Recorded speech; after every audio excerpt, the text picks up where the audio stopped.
আজ আমি বানাবো অনুষ্ঠান বাড়ির মতো মাছের ঝোল। Hello friends, welcome back to my channel মিষ্টি ক্ল্যাম। আমি চন্দ্রিমা হাজির হয়েছি আবারও একটা নতুন রেসিপি নিয়ে। এই রেসিপিটা আপনারা বাড়িতে অবশ্যই ট্রাই করবেন আর আমাকে লিখে অবশ্যই জানাবেন যে একদম অনুষ্ঠান বাড়ির মতো স্বাদ আপনারা পেয়েছেন কিনা। আশা রাখছি ভিডিও আপনাদের পছন্দ হবে, তাই এই বন্ধু চ্যানেলটিকে সাবস্ক্রাইব করতে একদমই ভুলবেন না। আসুন দেরি না করে দেখে নেওয়া যাক আমার আজকের রেসিপি অনুষ্ঠান বাড়ির মতো কাতলা মাছের ঝোল। অনুষ্ঠান বাড়ির মতো মাছের ঝোল বানাবার জন্য এখানে আমি 4 পিস কাতলা মাছের পেটি নিয়েছি। কাতলা মাছের পরিবর্তে আপনারা রুই মাছও ব্যবহার করতে পারেন। মাছগুলোর গায়ে প্রথমে নুন হলুদ মাখিয়ে নেব। দিয়ে দিচ্ছি পরিমাণ মতো নুন, এবার হলুদ দিয়ে দিলাম, সামান্য পরিমাণ ঝাল লঙ্কার গুঁড়ো আমি দিয়ে দিচ্ছি। ভালোভাবে নুন হলুদ আর লঙ্কাটা মাছের গায়ে মাখিয়ে নেব।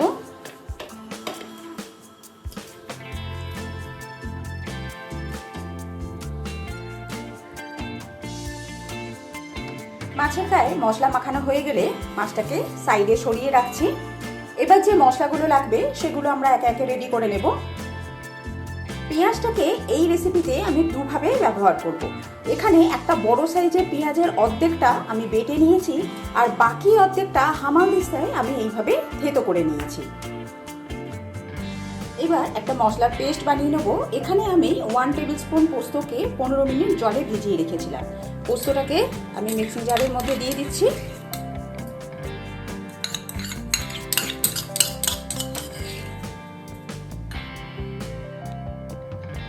দশ 12টা কিশমিশকেও আমি খানিকক্ষণ জলে ভিজিয়ে রেখেছিলাম, সেটাও এর মধ্যে অ্যাড করে দিলাম। দিয়ে দেবো টক দই 2 টেবিল স্পুন। এখানে আমি জল ঝরানো টক দইটা ব্যবহার করেছি। সামান্য পরিমাণ জল অ্যাড করে এগুলোর একটা মিহি পেস্ট বানিয়ে নেব। পেস্ট রেডি হয়ে গেছে। আরেকটা মশলা আমরা বানিয়ে রাখবো। এখানে একটা বাটির মধ্যে সামান্য পরিমাণ জল নিয়েছি। এবার এই জলের মধ্যে দিচ্ছি 1 টিস্পুন ধনের গুঁড়ো, হাফ টিস্পুন দিয়ে দিচ্ছি রেগুলার লঙ্কার গুঁড়ো, হাফ টিস্পুনের একটু কম দিয়ে দিলাম হলুদ, হাফ টিস্পুন জিরে গুঁড়ো অ্যাড করে দিলাম। মশলা খুব ভালোভাবে মিশিয়ে নিলাম। এইভাবে রান্নার আগে, রান্নার শুরুতে মশলা রেডি করে রাখলে রান্নাটা করতেও অনেক সুবিধা হয় আর মশলা ভিজিয়ে রাখলে গ্রেভিটাও কিন্তু অনেক বেশি ভালো হয়, গ্রেভির স্বাদটাও অনেক বেশি ভালো হয়। এবার আমি মূল রান্নায় চলে যাব। মাছ প্রথমে ভেজে নিতে হবে, তার জন্য কড়ার মধ্যে সর্ষের তেল দিয়ে দিলাম।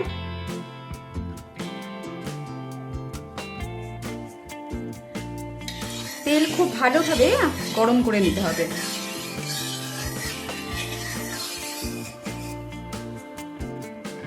তেল ভালোভাবে গরম হয়ে গেলে এর মধ্যে আমি সামান্য পরিমাণ নুন অ্যাড করে দিচ্ছি। গ্যাসের ফ্লেমটা একটু কম করে দেব, দিয়ে মাছগুলো তেলের মধ্যে ছেড়ে দেব।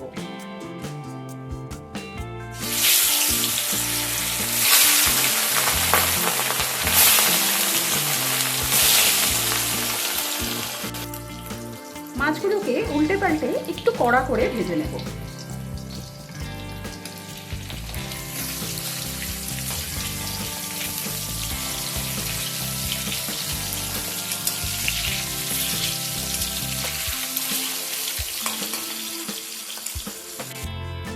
মাছ ভেজে নেওয়া হয়ে গেলে আমি মাছটাকে তুলে নিয়েছি।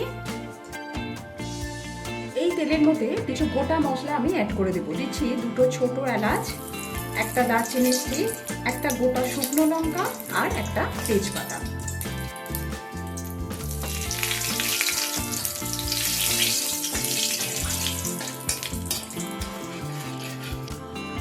গোটা মশলাগুলো হয়ে গেলে প্রথমে থেতো করে রাখা পেঁয়াজটাকে আমি এর মধ্যে দিয়ে দিচ্ছি।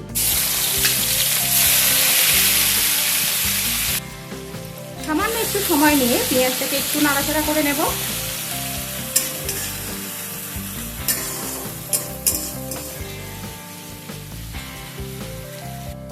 পেঁয়াজ যখন হালকা গোল্ডেন কালার হয়ে যাবে সেই সময় আমি বেটে রাখা পেঁয়াজটা এর মধ্যে দিয়ে দিচ্ছি।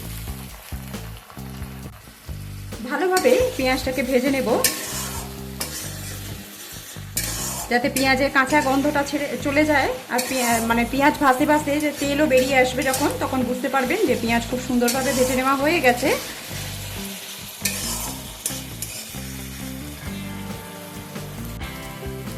পেঁয়াজ ভেজে নেওয়া হয়ে গেলে এর মধ্যে আমি 1 টিস্পুন আদা রসুনের পেস্ট দিয়ে দিলাম। আদা রসুনের কাঁচা গন্ধটা না যাওয়া পর্যন্ত এটাকেও একটু ভেজে নেব।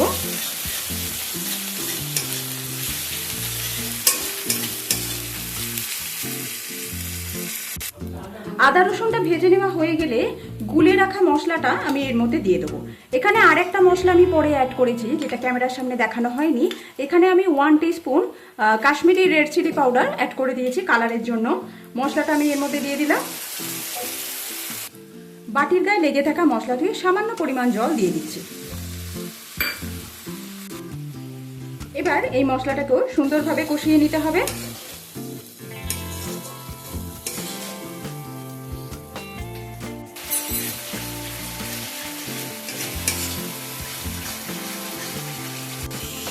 মশলা খুব সুন্দরভাবে কষিয়ে নেওয়া হয়ে গেলে এর মধ্যে আমি পোস্ত, টক দই আর কিশমিশের পেস্টটা অ্যাড করে দিচ্ছি। এই সময় গ্যাসের ফ্লেমটা একদম কমিয়ে রেখে দিয়েছি। বাটির গায়ে লেগে থাকা মশলা দিয়ে সামান্য পরিমাণ জল অ্যাড করে দিলাম।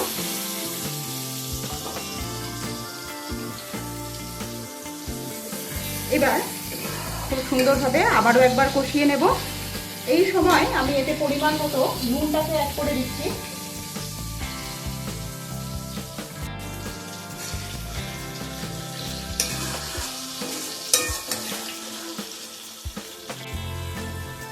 মশলা থেকে কত সুন্দরভাবে তেল বেরোতে শুরু করেছে, কিন্তু আরো কিছুক্ষণ সময় নিয়ে মশলাটাকে আমাদের ভালোভাবে কষিয়ে নিতে হবে।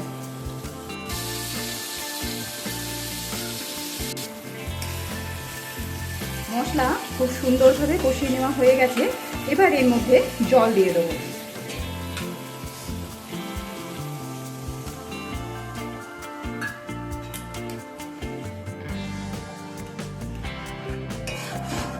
নুনটা একেবারেই পরিমাণ মতো দিয়ে দিয়েছিলাম, তাই না টেস্ট করে আমি এখানে আর নুন অ্যাড করছি না।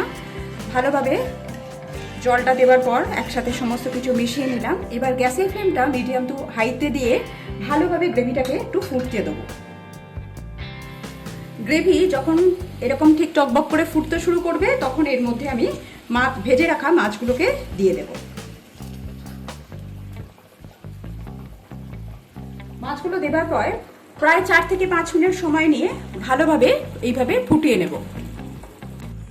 কিছুক্ষণ পরে এর মধ্যে আমি কিছু চিড়ে রাখা কাঁচা লঙ্কা অ্যাড করে দিচ্ছি। ঝোলটা ফুটতে ফুটতে দেখুন, আপনাদেরকে দেখিয়ে দিই কত সুন্দরভাবে কড়ার সাইডে তেল বেরিয়ে এসছে।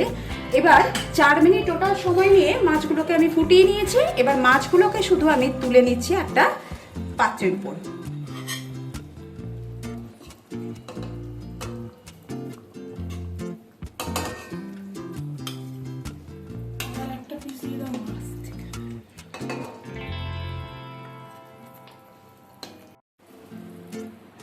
চার মিনিট সময় নিয়ে ঝোলের মধ্যে মাছগুলোকে ফোটানোর পরে একটা প্লেটের উপরে, আমি একটা সার্ভিং প্লেটের উপরে মাছগুলোকে তুলে নিয়েছি।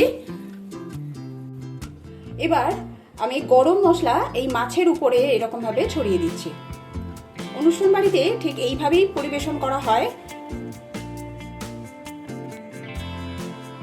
এবার উপর থেকে এইভাবে গ্রেভিটাকে দিয়ে দিলাম।